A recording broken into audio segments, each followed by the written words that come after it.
प्यारी बहनों, प्यारे भाइयों,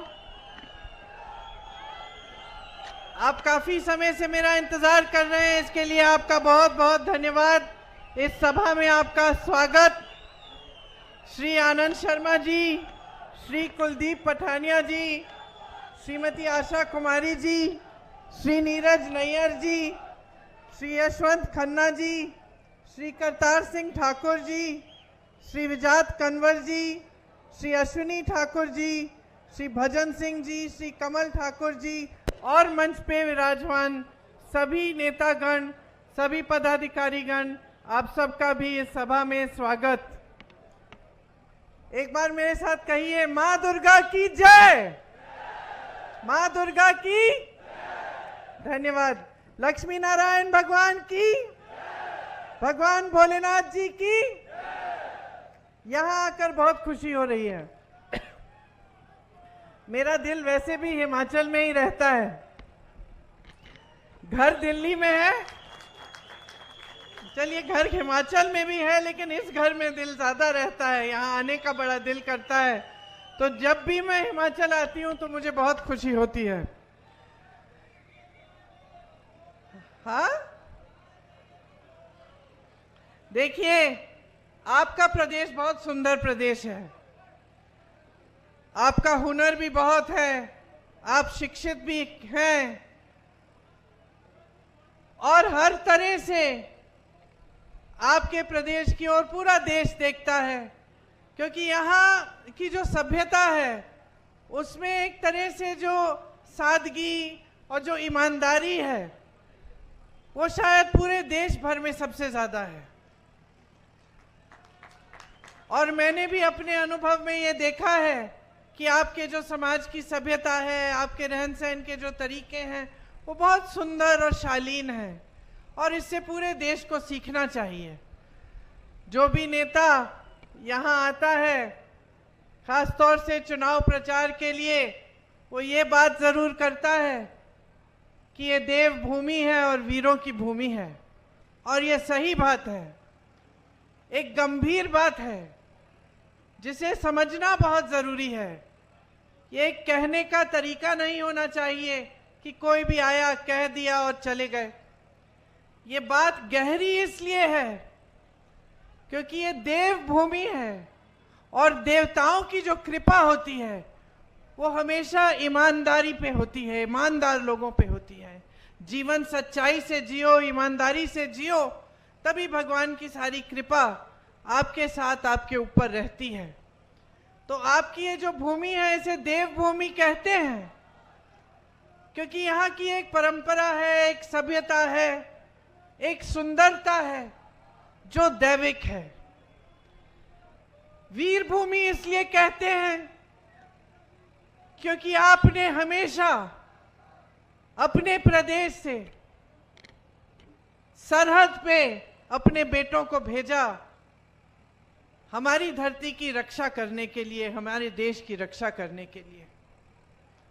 यहाँ के बहुत जवान शहीद हुए, उन्होंने जान दी अपने देश के लिए, और इसलिए आपकी धरती वीर भूमि कहलाई जाती है, जहां से सैकड़ों वीरों ने हमारे देश के लिए, उसकी अखंडता के लिए, उसकी रक्षा के लिए लड़ाई लड़ी।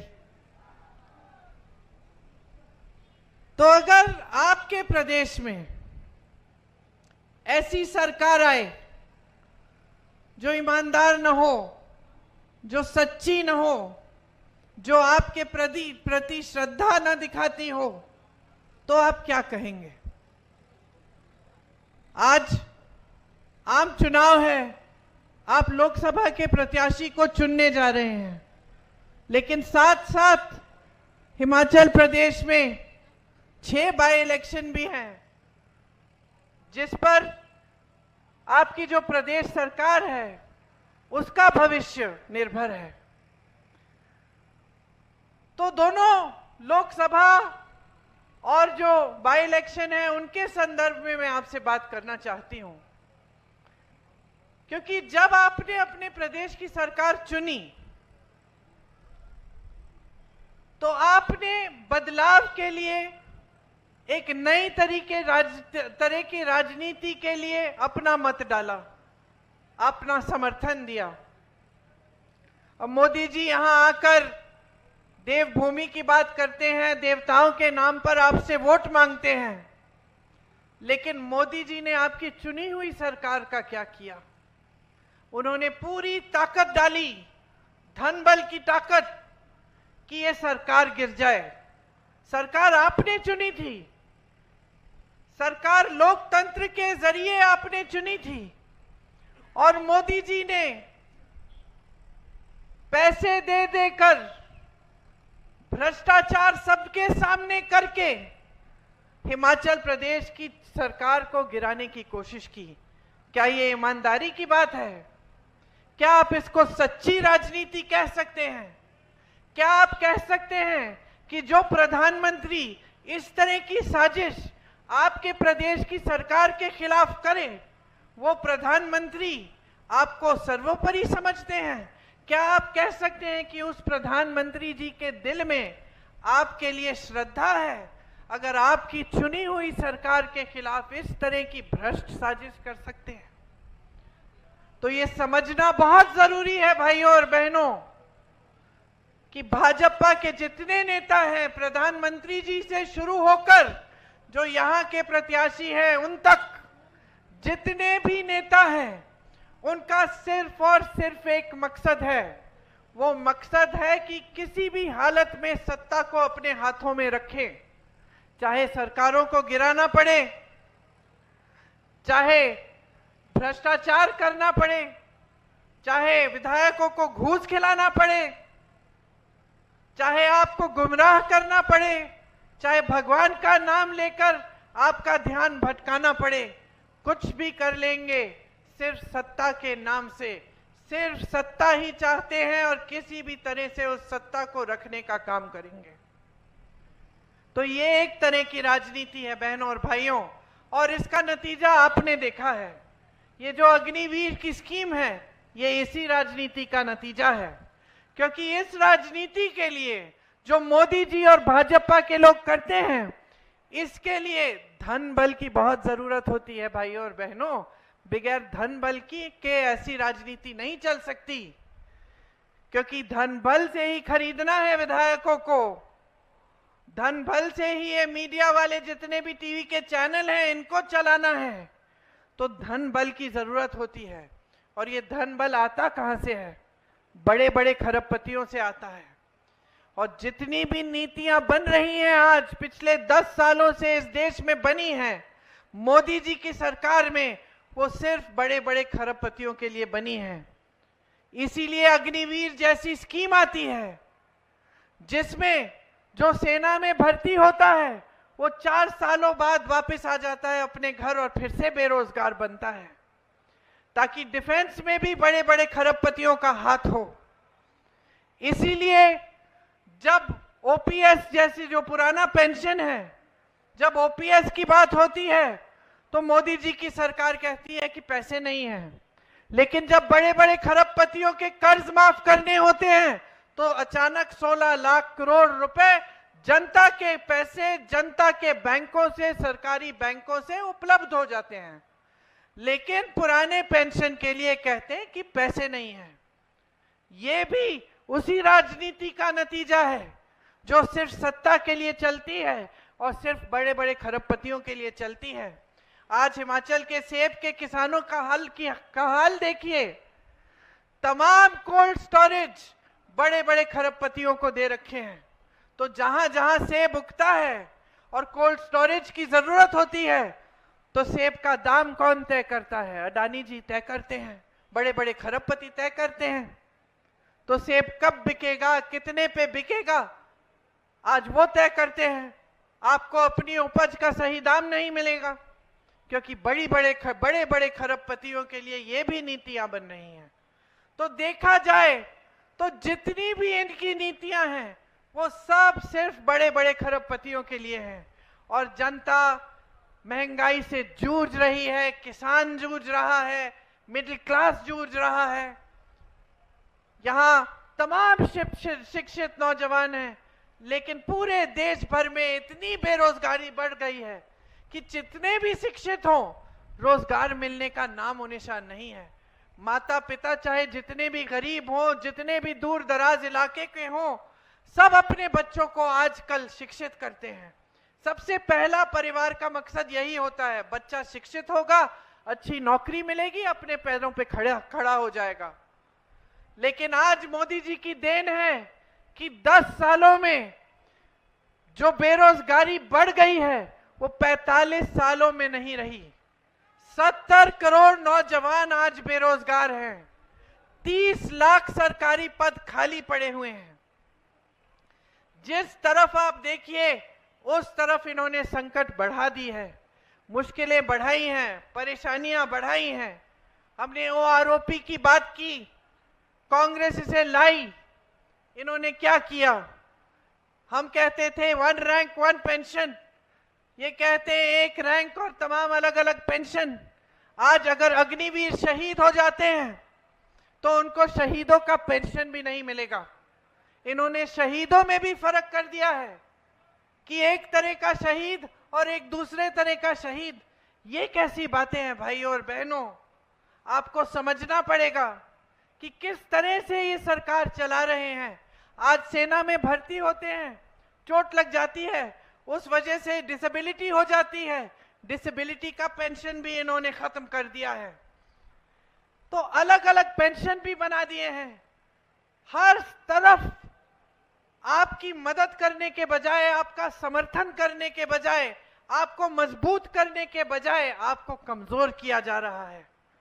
मोदी जी यहां आते हैं, मानिए कि पर्यटक की तरह भ्रमण करने आ रहे हैं, अपना कैमरा निकालते हैं और कैमरे से मोदी जी फोटो खींच रहे हैं और मोदी जी की कोई और फोटो खींच के पूरा वायरल कर रहे हैं कि देखिए मोदी जी पहाड़ पे खड़े होकर कैमरे से फोटो खींच रहे हैं।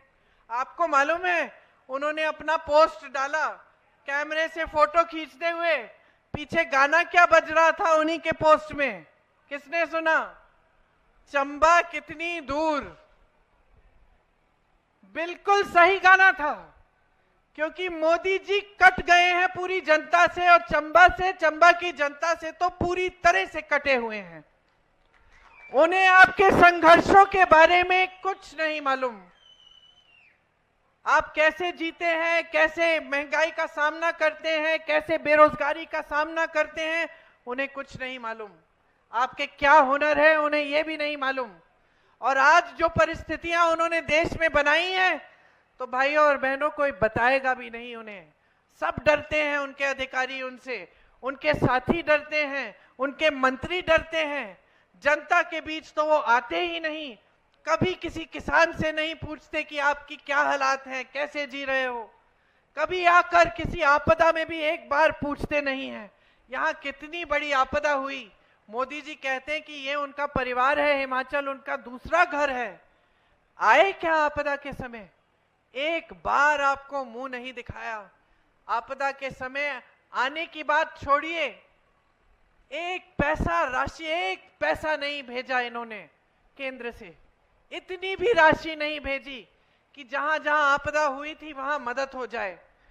हमारी सरकार ने जितनी स्कीमें आपके लिए बनाई थी वो लगभग उस समय हमें रोकनी पड़ी, क्योंकि सरकार के सारे पैसे, सारी संपत्ति हमने आपकी जो आपदा में जो मुश्किलें हुई उनको आपको सहूलियत पहुंचाने के लिए, आपको राहत देने के लिए डाली। आपने खुद देखा कि सरकार के एक एक मंत्री, मुख्यमंत्री जी और सारे मंत्री नीचे आ गए, जमीन पे आए। कोई कहीं पे मदद कर रहा था, कुछ लोग फंसे हुए थे तो कोई किसी के घर जाकर देख रहा था कि नुकसान को कैसे हम कैसे राहत पहुंचा पाए। जहां जहां दुख था वो पहुंचे। और मैं ये नहीं कह रही हूं भाई और बहनों कि ये कोई बड़ी बात है, यही नेताओं का कर्तव्य होता है।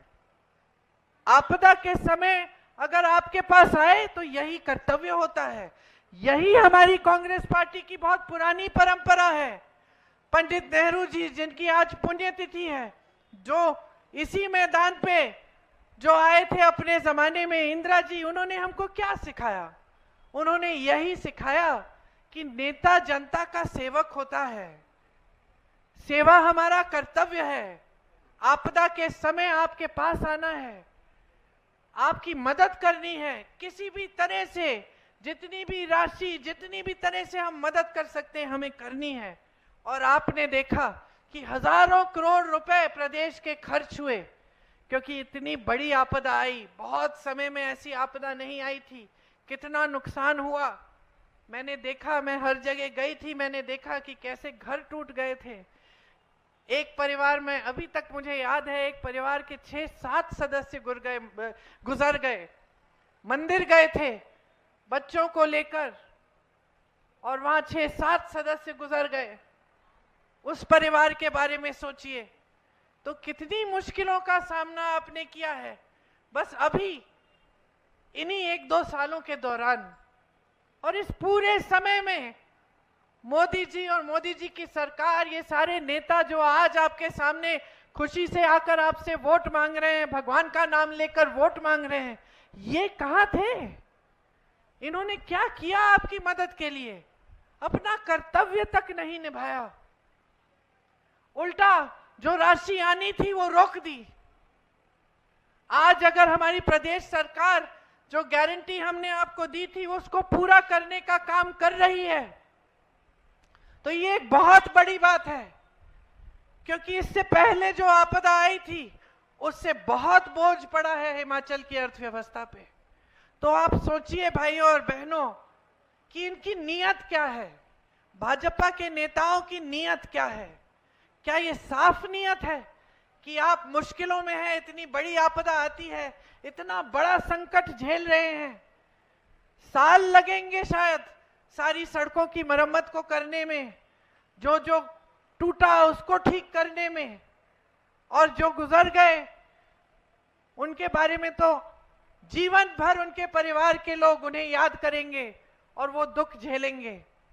लेकिन भाजपा के नेता, भाजपा की सरकार ने आपको नकारा, और सिर्फ राजनीति की वजह से नकारा, सिर्फ इस वजह से नकारा कि आपने कांग्रेस की सरकार चुनी थी, और उसके बाद उस सरकार को गिराने का काम भी किया, कोशिश बहुत की। ये तो हमारी सरकार एकजुट रही और हमारे विधायक एकजुट रहे काफी हद तक, इसलिए हमारी सरकार बच गई। लेकिन इनकी बस चलती तो आपकी चुनी हुई सरकार, वही मंत्री जिन्होंने आपदा में आपका साथ दिया, वही लोग चले जाते और एक नई सरकार लाते और सिर्फ सत्ता के लिए राज करते। आपका सिर्फ फायदा उठाते हैं, आपके सामने आकर आपको तरह तरह के झूठ सुनाते हैं। आनंद शर्मा जी बोल रहे थे इनके वादों के बारे में, कौन सा वादा इन्होंने पूरा किया? जितने वादे किए सारे वादे तोड़े हैं। इनकी बातें न गहरी हैं और न आप इन पे भरोसा कर सकते हैं, हल्की बातें हैं। आजकल आप खुद देख रहे हैं कि मोदी जी किस तरह की बातें कर रहे हैं, देश भर में जाकर कह रहे हैं कि कांग्रेस पार्टी के नेता आपकी भैंस चुरा लेंगे, आपके मंगलसूत्र चुरा लेंगे। कैसी बातें हैं ये? कांग्रेस पार्टी 55 सालों से सत्ता में रही, जानते हैं 55 सालों से कांग्रेस पार्टी सत्ता में रही, देश 70 सालों से आजाद रहा है। ये कहते हैं 70 सालों में कांग्रेस पार्टी ने कुछ नहीं किया, लेकिन जो 10 सालों में इन्होंने काम किया है, ये कहते हैं कि ऐसा कांग्रेस पार्टी ने कभी नहीं किया। एक हद तक सच है, कांग्रेस पार्टी ने बड़े बड़े सरकारी कारोबार कभी किसी बड़े खरबपति मित्रों को नहीं दिया। जो इन्होंने 10 सालों में काम कर डाला, नाम लीजिए सरकार के, जो देश के जो कोयले के खदान, बड़े बड़े बंदरगाह, हवाई अड्डे, सब कुछ अपने बड़े बड़े खरबपति मित्रों को सौंप दिया। ये कांग्रेस पार्टी ने कभी नहीं किया। कांग्रेस पार्टी ने इस तरह से विधायकों को खरीद के सरकारें कभी नहीं गिराई, न कभी करेगी कांग्रेस पार्टी। कांग्रेस पार्टी 55 सालों के लिए सत्ता में रही। ये लोग हमको भ्रष्ट कहते हैं, ये लोग हमको भ्रष्ट कहते हैं, 55 सालों में कांग्रेस पार्टी इस दुनिया की सबसे अमीर पार्टी नहीं बन पाई और ना किसी ने प्रयास किया इसे बनाने का। मात्र 10 सालों में भाजपा इस दुनिया की सबसे अमीर पार्टी बन गई है। इसके बारे में क्या कहते हैं आप? कैसे बनी? कहां से आए ये पैसे? किसके पैसे हैं? 60,000 करोड़ रुपए सिर्फ अपनी पार्टी में इन्होंने पिछले 1-2 सालों से खर्चे हैं। और ये मैं नहीं कह रही हूं, एक रिपोर्ट आई है। और भ्रष्ट कहते हैं कांग्रेस पार्टी को, और भगवान के नाम पर आपसे वोट मांगते हैं। कौन से भगवान उतरकर आपको कहेंगे कि इस पार्टी को वोट दो या उस पार्टी को वोट दो? भगवान तो एक ही बात कहते हैं। सारे संतों ने, सारे महात्माओं ने, सारे भगवानों ने एक ही बात कही कि अपना जीवन सच्चाई और ईमानदारी से जियो, सत्य के पथ पर चलो। तो देवभूमि के मेरे भाइयों और बहनों, पहचान लो जो सत्य के पथ पर चल रहे हैं और जो असत्य के पथ पर चल रहे हैं उन्हें भी पहचान लो। यहां हिमाचल में इतने बड़े बड़े काम हुए। आईआईटी खुला, कांगड़ा में निफ्ट खुला, एम्स खुला, सिल्क सेंटर यहां आया, टी बोर्ड के हेडक्वार्टर्स आए, यहां जवाहरलाल नेहरू मेडिकल कॉलेज आया। ये सब किसने बनाया? ये 70 सालों में देश भर में IIT, IIM, ISRO, DRDO, Bhakra Nangal dam, आप नाम लीजिए, बड़ी बड़ी संस्थाएं किसने बनवाई? कांग्रेस पार्टी ने बनवाई। भाजपा के नेता आके एक बार एक संस्था का नाम ले लें जो उन्होंने बनाई। नड्डा जी आए थे, उन्होंने कहा कि जो मेडिकल कॉलेज है जवाहरलाल नेहरू जी के नाम, वो उन्होंने बनवाया है। बताइए, सुबह से शाम तक तो इनके सारे नेता पंडित नेहरू को गाली देते रहते हैं। मेडिकल कॉलेज बनाया कांग्रेस पार्टी में ने, और ये कह रहे हैं, श्रेय लेना चाहते हैं, कह रहे हैं कि इन्होंने बनाया। क्योंकि इनके नाम एक चीज नहीं है। एक आईआईटी, एक एम्स, एक बड़ी सड़क, एक बड़ी संस्था, एक चीज नहीं आपको कहने के लिए। सिर्फ ये कह सकते हैं कि हाँ, जो भी कांग्रेस ने बनाया था हमने अपने बड़े बड़े खरबपति दोस्तों को दे दिया। आपके सामने चुनाव के समय आते हैं तो आपके काम की बात तक नहीं करते। बेरोजगारी शब्द आप उनके मुंह से निकलते हुए कभी नहीं सुनेंगे। महंगाई शब्द कभी नहीं सुनेंगे। कांग्रेस पार्टी इस बार देश भर में कुछ स्कीम लागू करना चाहती है। आपको याद होगा कि जब यहां चुनाव हुए थे तो हमने कहा था कि हर गरीब परिवार में जो सबसे बड़ी महिला है उनके खाते में हम 1500 रुपए डलवाएंगे। थोड़ा समय लगा, लेकिन ये काम अब शुरू हो गया है और हिमाचल में ये बजट में भी पास हो गया है और कुछ जगहों में देना शुरू भी हो गया है। हम कह रहे हैं कि इसी तरह से देश भर में गरीब परिवारों में जो सबसे बड़ी महिला है उसके खाते में 8,500 रुपए हर महीने डलवाएंगे। जो सरकारी नौकरियां हैं उनमें से 50% हम महिलाओं को दिलवाएंगे। जो आशा बहू, आंगनवाड़ी और मिड डे मील की महिलाएं हैं उनका मानदेय बढ़ाएंगे और केंद्र से दुगनी राशि भिजवाएंगे। आज किसानों को अपनी उपज का सही दाम नहीं मिलता। हम एक कानून लाएंगे जिससे आपको ये जो एमएसपी है, न्यूनतम समर्थन मूल्य, ये कानूनी तौर पर मिलना पड़ेगा। ये आपका अधिकार बनेगा। आपको भुगतान नहीं मिलता जब नुकसान होता है। हम 30 दिन के अंदर अंदर पूरे देश भर में किसानों के नुकसान का पूरा भुगतान कराएंगे। जब नुकसान होता है 30 दिन बाद आपको पूरा भुगतान मिलेगा। आपके कर्ज माफी के लिए एक स्थायी आयोग बनेगा जिससे अगर किसान को कर्ज उठाना पड़े तो वो किसी भी समय उस आयोग में जाकर उसकी सुविधा ले पाएगा। श्रमिकों के लिए देश भर में हम 400 रुपए का न्यूनतम दिहाड़ी का कानून लाएंगे। उससे कम दिहाड़ी आपको कोई नहीं दे पाएगा। जिस तरह से हमने गांव में मनरेगा का काम किया और उसे बहुत मजबूत बनाया था, लेकिन मोदी जी के राज में वो कमजोर हुआ है, मनरेगा के पैसे नहीं मिलते। हम फिर से मनरेगा को मजबूत बनाएंगे और शहरों में भी हम शहरी मनरेगा लागू करेंगे ताकि शहरों में भी आपको 100 दिन के रोजगार की गारंटी मिले। हमने राजस्थान में जहां हमारी सरकार थी वहां 25 लाख का स्वास्थ्य बीमा हमने शुरू कराया था। उससे जनता की बहुत सुविधा हुई। 25 लाख तक जितना भी इलाज था, हार्ट की सर्जरी, ब्रेन की सर्जरी, कैंसर के लिए जो इलाज ट्रीटमेंट, वो सारा हो पाया और उसके लिए जनता को एक भी पैसा नहीं देना पड़ा। मैं ऐसे लोगों से मिली जिनका पूरा ट्रीटमेंट हो गया था और उन्होंने कहा कि दीदी सिर्फ मुझे पहचान पत्र बनाने के लिए पैसे देने पड़े। ये कांग्रेस का काम है और यही काम हम देश भर में करना चाहते हैं कि देश भर में स्वास्थ्य बीमा लागू हो, 25 लाख तक आपका पूरा इलाज मुफ्त में हो। नौजवानों के लिए जो 30 लाख पद आज मोदी जी की सरकार में खाली पड़े हैं, उन पदों को भरने का काम कांग्रेस पार्टी सबसे पहले करेगी।